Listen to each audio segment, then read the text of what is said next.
Mon point de départ, puisque j'ai toujours besoin d'un point de départ pour commencer un travail, généralement je pars toujours d'une histoire ou de quelque chose d'existant.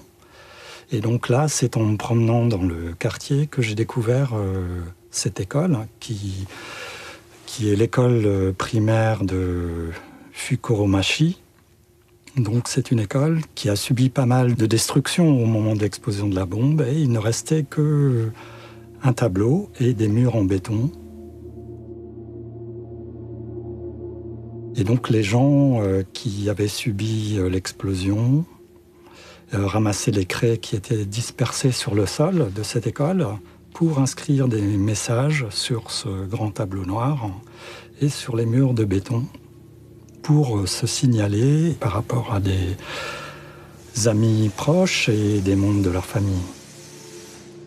Il y a des images d'archives qui font partie de cette installation, qui viennent donc de cette école, et sur lesquelles on peut voir des inscriptions et donc qui ont à voir avec ce qui s'est passé sur place à ce moment-là.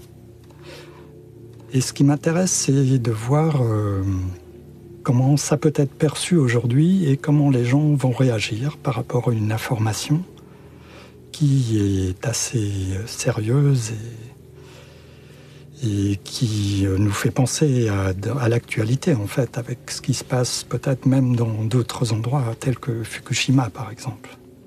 Donc ça a été vraiment le déclic, le point de départ pour cette pièce, donc, qui s'appelle Café Little Boy. C'est le nom de la bombe atomique qui a explosé à Hiroshima.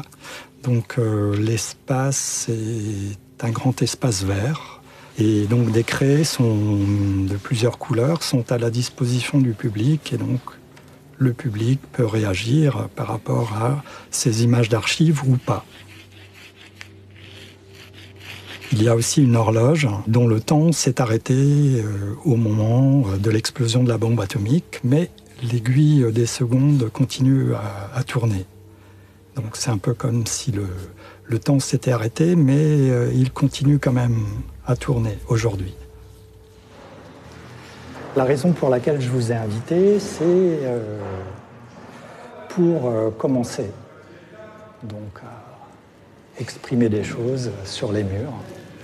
Sinon, le public est toujours un peu timide pour commencer quelque chose. Donc si déjà on intervient sur les murs, ce sera plus évident pour eux d'y participer.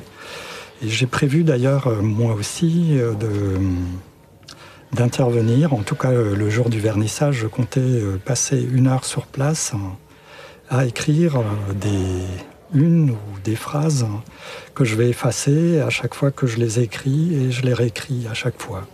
Un peu comme la radioactivité qu'on essaye d'enlever à Fukushima et qui revient 3 semaines après. Donc on l'enlève, ça revient. Donc ce sera un peu avec cette idée-là en tout cas.